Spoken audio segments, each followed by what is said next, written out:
hikmah di balik pentaksis atau penghususan sholat 5 waktu ini mempunyai keterkaitan tertentu dengan nabi-nabi terdahulu ya dalam jumlah rakaatnya sholat ini. Dan memang ini yang berbicara ahlul hukama atau para ahli hikmah lah. Ini hanya menjadi hikmah saja dan memang mempunyai banyak sekali versi-versi yang berbeda gitu tentang hikmah pentaksis atau penghususan 5 sholat ini. Di sini di dalam kitab Sulamul Munajah disebutkan bahwa orang yang pertama kali sholat subuh adalah Nabi Adam alaihi salam. Nah, bagaimana ceritanya? Ketika keluar dari surga, itu kan Nabi Adam turun tuh. Nah, Nabi Adam turun, ketika itu Nabi Adam belum tahu apa-apa. Turun ketika itu sebelum fajar, atau bisa dibilang ketika itu gelap, bahasa kitanya malam. Nah, ketika malam turun, wah beliau soak gitu, soak, takut banget gitu, sangat takut. Ya karena can aya lampu, belum ada lampu ketika itu. Mana aya lampu? Can lahir nunyi lampu oke. Nah, makanya ketika itu sangat takut. Kemudian ketika pas subuh datang, ketika bahasanya muncul orang malah fajar lah waktu subuh datang, kan rada lumayan aya cahaya lah. Nah ketika itu Nabi Adam sholat 1 rakaat sebagai rasa syukur kepada Allah atas adanya cahaya yang meneranginya yang membuat dia tidak ketakutan lagi. Itu rakaat yang pertama. Sedangkan rakaat yang kedua itu bentuk rasa syukur juga, akan tetapi bersyukurnya atas datangnya atau munculnya sinar matahari. Nah, jadi 2 rakaat ini, 1 rakaat bentuk rasa syukur hilangnya kegelapan di malam hari. Rakaat yang kedua itu dipersembahkan sebagai rasa syukur untuk munculnya cahaya matahari. Itu yang pertama. Kemudian dan orang yang pertama kali sholat zuhur adalah Nabi Ibrahim alaihissalam. Bagaimana ceritanya? Pas Allah Subhanahu wa taala itu kan nitah ieu geuningan naon nyembelih ya kan. Nitah nyembelih Nabi Ismail tuh. Nabi Ismail kan menyuruh menyembelih Nabi Ismail. Ketika itu kan yang dipencit, apa itu pencit itu? Yang disembelih itu kan Nabi Ismail apa seekor domba atau kambing yang diganti? Kambing yang diganti. Nah, ketika itu kan ketika menyembelih itu kan waktunya itu kan hina zawali syamsi, yakni ketika matahari itu zawal itu ya waktu zuhur lah, kalau kayak kita mah waktu zuhur ketika ya matahari jam 12 lebih ya pokoknya waktu zuhur lah, zawalul syamsi. Sekarang lah waktu zuhur gimana, ketika matahari agak tergelincir gitu kan. Kemudian dia sholat 4 rakaat. Kenapa 4 rakaat? Rakaat yang pertama itu sebagai rasa syukur karena Allah telah menggantikan Nabi Ismail menjadi hewan ternak, yakni domba. Kemudian rakaat kedua itu sebagai rasa syukur juga. Akan tetapi rakaat kedua ini bersyukur atas hilangnya rasa cemas atau rasa sedih terhadap anaknya. Kemudian rakaat yang ketiga dikhususkan untuk meminta ridho Allah Subhanahu wa taala, dan rakaat keempat itu untuk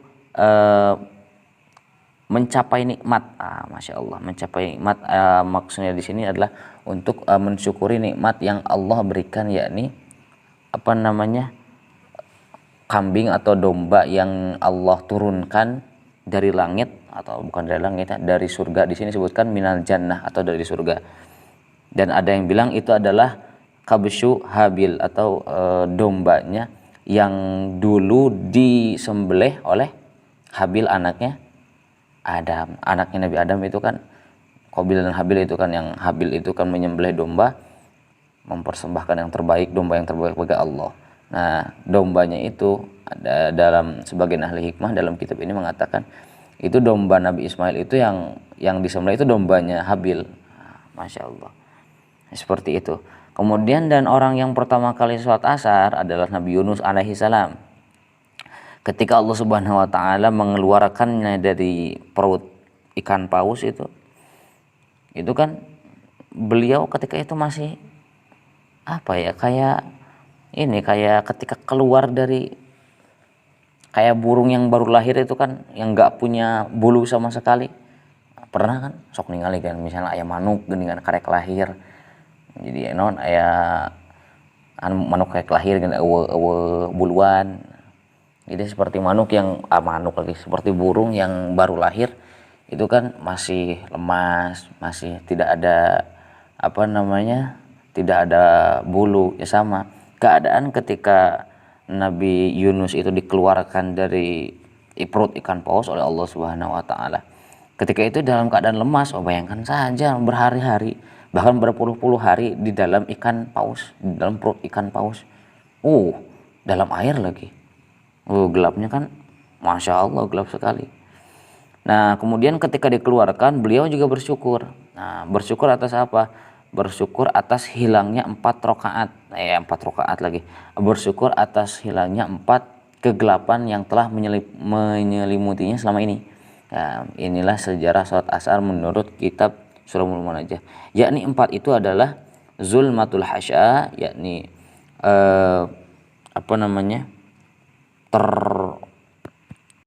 dalam kegelapan perut ikan paus, itu kan dalam kegelapan ikan paus. Kemudian yang kedua dalam kegelapan air yang ya ketika itu kan ikan paus dalam air. Jadi pertama yang meliputi kegelapannya itu pertama lapisan kegelapan dari perut ikan paus, kemudian dari air, kemudian malam, dan yang terakhir adalah kegelapan badan ikan paus atau jarawan ikan paus sendiri. Wah itu kan 4 kali lipat.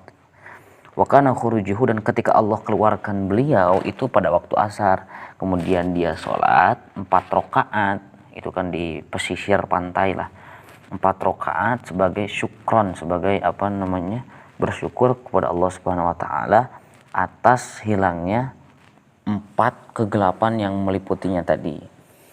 Nah kemudian dan orang yang pertama kali sholat maghrib diriwayatkan bahwasanya itu adalah Nabi Isa alaihi salam, karena 3 rakaat ini terdiri dari 1 rakaat itu untuk menafikan, nafi itu orang menolak lah. Jadi menolak atau meniadakan bahwasanya ada ada ilah atau ada Tuhan selain Allah. Yang kedua itu untuk menolak fitnahan terhadap ibunya, katanya zina. Siti Maryam kan nggak punya bapak ya. Siti Maryam itu nggak punya suami, sedangkan Siti Maryam melahirkan Nabi Isa. Maka dari itu yang kedua itu untuk menolak tuduhan zina. Yang ketiga itu untuk menetapkan bahwasanya Allah itu Tuhan. Nah maka dari itu sholat maghrib itu kan yang 2 itu untuk menolak adanya Tuhan selain Allah, yang satu lagi untuk menetapkan bahwasanya Allah adalah satu-satunya Tuhan. Nah yang 2 ini, karena 2 ini tentang sifat Allah dua-duanya, maka sholat maghrib itu ada 2 tasyahud. Nah 2 tasyahud, sedangkan yang 1 tidak ada tasyahud ya, karena yang tasyahud ini hikmahnya ya karena mengenai sifat Allah lah. Nah, jadi 3 rakaat ini 1 tidak ada tasyahud, 2-nya langsung tasyahud direndeng itu namanya dihijikan langsung lah, disatukan langsung dalam satu sholat. Kemudian yang yang pertama kali sholat Isya adalah Nabi Musa alaihi salam. Yakni ketika beliau itu dhalla 'anit thariq itu tersesat di jalan. Ketika beliau itu keluar dari kota Madian itu nama kota ya. Wa huwa fi ahzan arba'ah.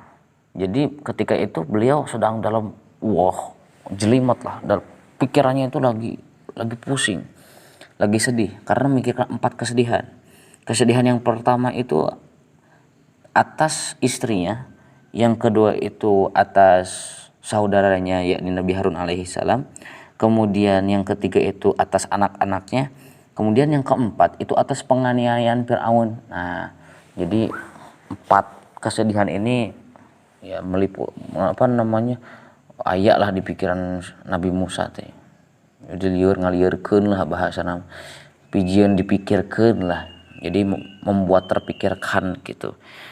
Nah itu kan ketika itu maka Allah menghilangkan semuanya itu dari semuanya dengan apa namanya, ketika waktu Isya Allah memberi hidayah, Allah memberikan apa namanya, Allah memberikan hidayah sehingga Nabi Musa bisa terbebas dan selamat ketika itu kan lagi tersesat dan selamat ketika tersesat itu, dan alhamdulillahnya Nabi Musa bisa selamat pulang dan juga Allah memberikan apa namanya jalan Allah memberikan jalan sehingga ketika itu kan waktu Isya ya, masih dalam waktu Isya, kemudian beliau sholat 4 rakaat, yang mana 4 rakaat itu terdiri dari itu atas apa namanya bersyukur atas hilangnya 4 kesedihan yang meliputinya selama ini. Kemudian di halaman selanjutnya, tapi ada juga riwayat lain bahwasanya subuh itu khusus untuk Nabi Adam, dan zuhur itu untuk Nabi Daud, dan asar itu khusus Nabi Sulaiman, maghrib untuk Nabi Yakub, isya untuk Nabi Yunus. Memang wallahu alam ya, ini hanya cerita-cerita ahli hikmah dari ahli hikmah, kita juga belum terlalu tahu. Jadi intinya ini hanya untuk menjadi pelajaran saja dan untuk menguatkan dan untuk ya intinya untuk hikmah sajalah, untuk hikmah saja. Ya Allahu a'lam bishawab.